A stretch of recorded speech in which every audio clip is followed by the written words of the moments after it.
Daniel passa a orar. Vocês se lembram que houve uma batalha terrível nos céus? Você se lembra daqueles principados e potestades que vieram impedir os mensageiros enviados do trono do Senhor? O povo não estava apenas preso em Babilônia, no sentido geográfico político. O povo estava em cativeiro, debaixo de potestades malignas, uma cultura espiritual, uma mente entenebrecida, uma consciência coletiva de um gigante de Deus paralisado debaixo de uma cultura maligna, onde eles aprenderam uma outra língua, uma outra cultura, um sincretismo de mescla de religiões e práticas religiosas. E a glória de Deus havia ido embora. Isso são espíritos que trabalham no meio da cultura, especialmente na cultura religiosa. Agora você encontra essa guerra nos céus. E Daniel está orando. E a resposta dessa intercessão, logo em seguida nós vemos Deus despertando o coração do rei Ciro, o espírito do rei Ciro. Ciro foi diferente de Nabucodonosor. Nabucodonosor, de maneira orgulhosa, diz que o seu braço construiu aquela Babilônia gloriosa e ele foi ferido pelo juízo de Deus. Mas o rei Ciro, ele disse que o Deus dos céus, não foi ele, entregou tudo a ele, porque ele queria uma casa edificada em Jerusalém para a sua habitação. Ele viu, mas por que também viu? Porque lá em Babilônia haviam servos do Senhor esquadriando as Escrituras e mencionaram provavelmente a Ciro uma profecia de Isaías, cerca de 150, talvez 200 anos antes, de que Ciro seria um pastor do Senhor e ele construiria uma casa de Deus em Jerusalém. Você percebe a soberana mão de Deus trabalhando na história? Deus desperta o coração de Ciro, o espírito de Ciro, e obviamente ele vai tomar uma decisão contrária aos privilégios do seu reino, porque ele libera todo aquele que é do povo de Israel, que quisesse, voltasse para Jerusalém para construir a casa de Deus. Ele está tendo uma perda política, econômica, mão de obra, porque ele servia ao reino. Isso é somente possível com a intervenção de Deus na história. Mas apesar disso, um remanescente muito pequeno voltou. E quem era aquele remanescente? Um remanescente cujo espírito de cada um foi despertado. E eles foram voluntários em voltar ao Senhor. Oh, irmãos, o inimigo trabalha para manter o nosso espírito adormecido.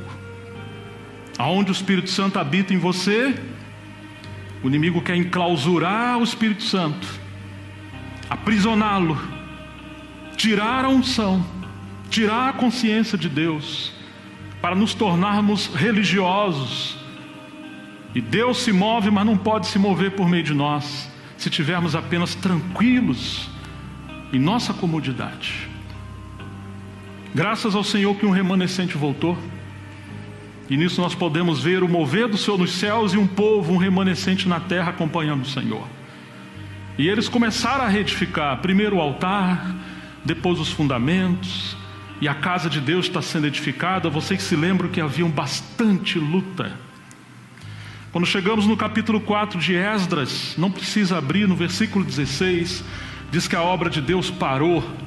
Esdras era um escriba, e ele está relatando a história. E aquele que relata a história, ele conta fatos. Mas quando você encontra um profeta contando o que aconteceu, você vai perceber que ele não está contando as coisas no aspecto político histórico. Ele vai entrar no cerne da questão. Ele vai discernir o mundo espiritual. A obra de Deus parou ali por causa de oposição política. E o povo desanimou cerca de 16 anos. Mas quando você encontra Zacarias, porque depois que a obra para no capítulo 4, no capítulo 5, verso 1 de Esdras, diz que Deus enviou 2 profetas. Quem foram? Vocês lembram? Ageu e Zacarias, um ancião da primeira geração que viu aquela casa antes do cativeiro, e Zacarias. E você lembra que Ageu tem um livro. Quantos capítulos temos em Ageu? São 2. E em Zacarias, quanto temos? 14. Deus usa anciãos e Deus usa profetas mais novos. A experiência e a força, a vitalidade do mais novo. Ai do mais novo sem os mais velhos, e ai dos mais velhos sem os mais novos, para deixar uma sucessão geracional, uma continuidade da obra de Deus. Deus quer rodas, cheio de olhos, sempre se multiplicando. Mas quando você encontra Ageu falando o que está acontecendo, ele está discernindo o coração de Deus. Quando você encontra Zacarias falando, você chega no capítulo 3, eu acho que vale a pena a gente olhar o versículo 1 do capítulo 3 de Zacarias. Porque enquanto relatando, ele está contando a história, a obra de Deus parou. Esse é o aspecto exterior.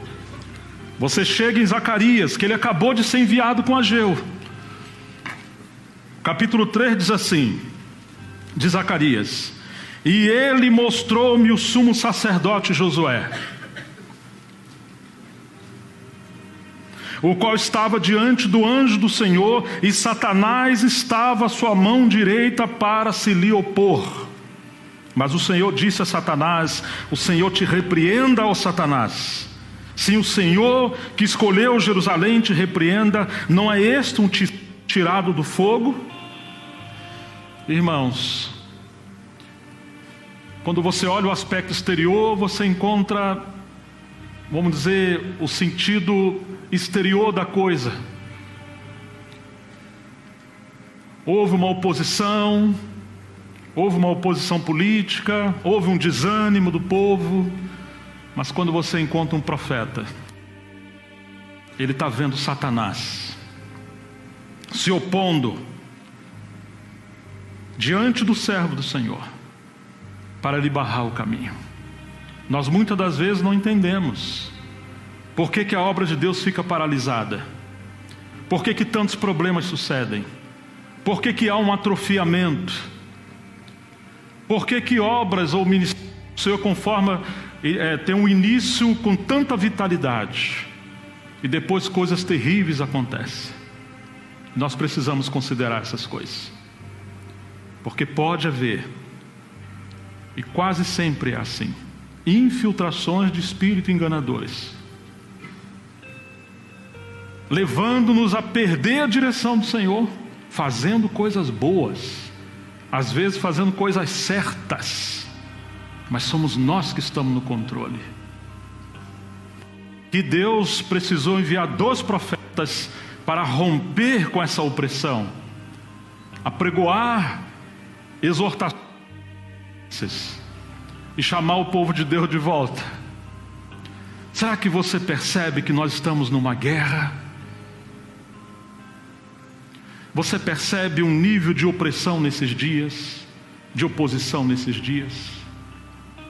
E o Senhor agora abre os olhos de Zacarias. Zacarias está vendo essa batalha espiritual e trouxe palavras como espada cortante, que está desfazendo coisas no mundo espiritual e está avivando pela graça de Deus a obra do Senhor. Nós precisamos voltar a isso.